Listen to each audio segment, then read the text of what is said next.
The Bible. It's 66 books of history, stories, letters, and poetry that fit together to form God's one big story. The epic adventure of how He created us and loves us so much that He made a way to rescue us. As we travel through the Bible, from Genesis to Revelation, we discover people who met God and found their lives changed forever. Now, for an amazing story, inspired by the book of Ephesians, chapter 4, verse 29. There's an old saying you might have heard before. Sticks and stones may break my bones, but words will never hurt me. Yeah, on the surface, that makes sense. I mean, you drop a heavy rock on my leg, I might end up with a big cast. But you yell at me, and I don't even get a scratch, right? Well, it's a little more complicated than that, as we're about to discover in a letter from the Apostle Paul to the church in Ephesus. Let's see. What are the most important things they need to know?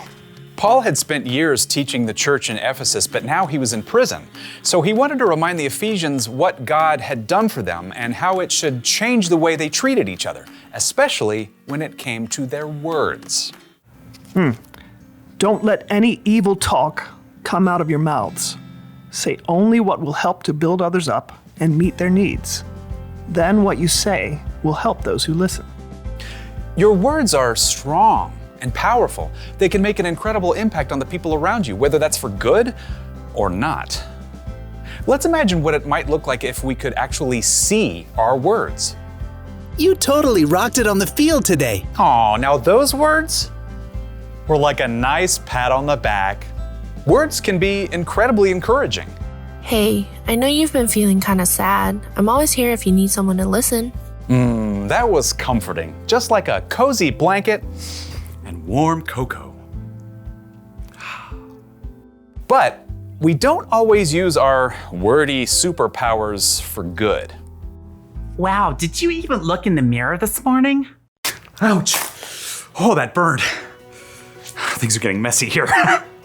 And if you get really angry, well, that's when your words can be real zingers. You are so mean. I wish you weren't my brother. Ooh.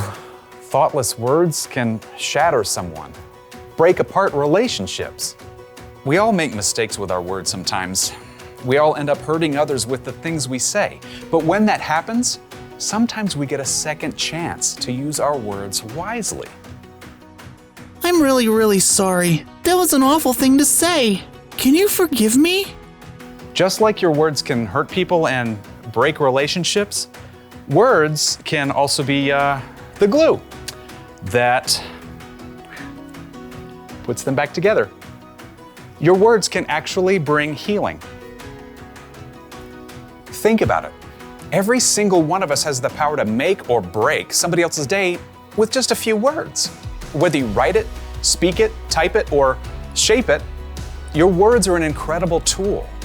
You may not have the money to buy somebody an expensive gift, but the note you write or the encouraging thing you say in the hall may mean even more to them. So, think about your words. Each one. Weigh them carefully. Picture actually what they might look like when they come out of your mouth. A knife that cuts deep or an encouraging pat on the back. Remember, Paul believed our words are so important to God that he wrote about it from prison.